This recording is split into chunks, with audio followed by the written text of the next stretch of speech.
that Graham later told our Tim McManus that he took his own comments too far. You think? But yeah, that's kept talking. Anytime you say, I'm just being honest, stop. Just stop. Just stop right there. Because you are just feeding the fire, my boy. If I'm being honest, no. We don't want everybody on this team was like, don't be honest. Don't do it. Chickies and Pete's loves the honesty. Yeah. Greeny loves the honesty. Yeah. Every player is like, Yeah. So Chicky should have came out there and tackled him.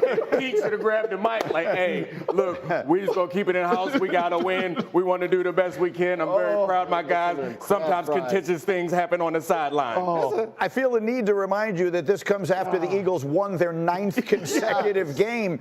So you said there was a charitable way to interpret these comments. I would say the charitable way to interpret it is he's right that they are going to have to get better. The way the offense now functions is not going to be good enough, I think, to win every type of game. They're a very strong, aggressive team that can impose their will, but there's a chance that at some point in the playoffs they're going to have to play a different type of a different style of football, and they're going to need A.J. Brown to get that done. And it looks like, kind of sounds like A.J. Brown is being a little bit like egotistical, but I think the charitable way to look at it is it's not about him wanting the ball. It's about him understanding that this offense is going to have to be able What's to be. What's the uncharitable way? I don't know. I'm all about charity in this season. Now, the charitable way is a receiver wants the ball. I don't know everything. I may not know almost anything, but I know that the receiver wants the ball. To be honest, if I'm being honest, every receiver wants the ball, and they want the ball a lot. And the wins, although important, might not tip the scales on catches versus wins. And listen, I rode on the bus next to a Hall of Famer, Marvin Harrison, and I think the show's problem is, and he just said hosting. You think you and Dominique would be cool the next week, or you think you might have to have some conversations? Well, I mean, I think that is the point. That's what happened, right? And the reason this feels significant to me is that what happened last year when this team completely collapsed after having a start that looked, well, maybe didn't quite look this good, but still was very good.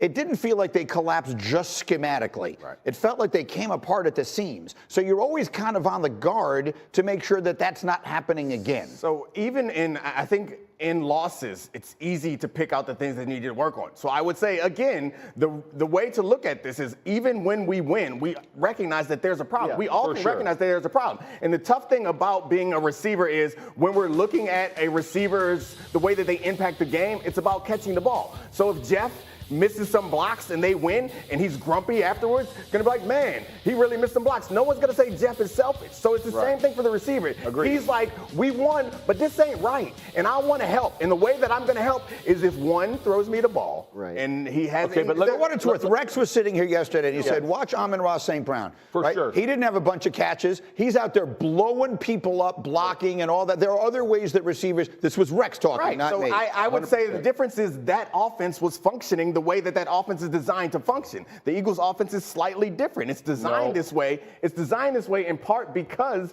of the quarterback, and I think that's frustrating. I think the problem here is that they play in Philadelphia. Correct. Right? Like, I think if this was happening somewhere else, you could say, oh, they could get past it. But now the next time they lose a game, this is going to come up. You know what will really help right now?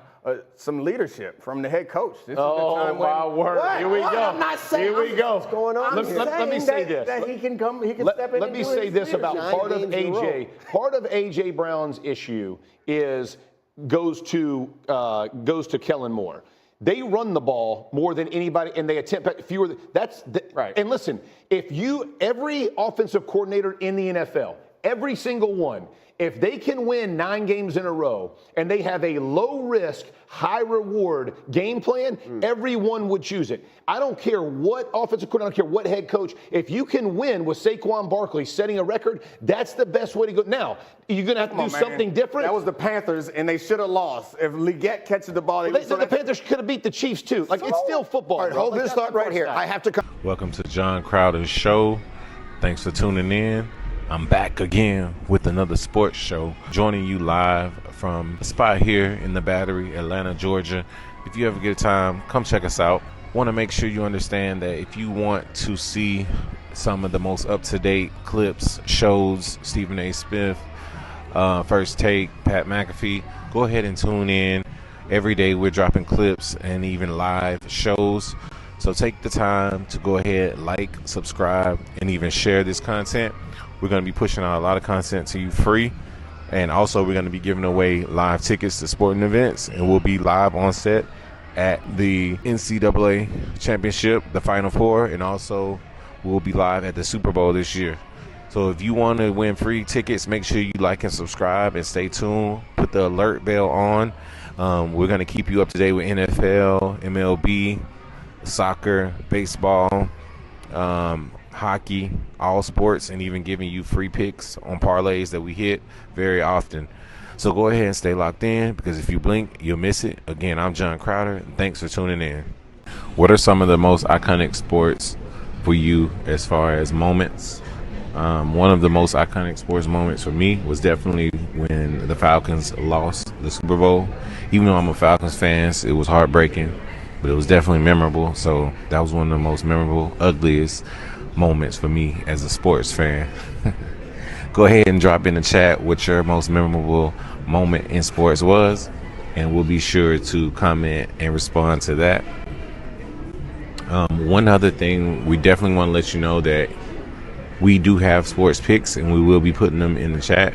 Our sports picks come with a lot of knowledge, a lot of historical data, and just a lot of professionalism.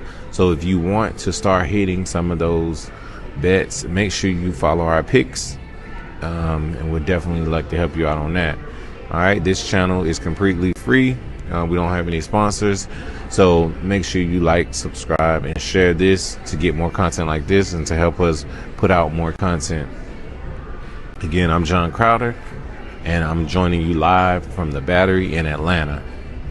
Stay tuned for more episodes, more shows, and more content.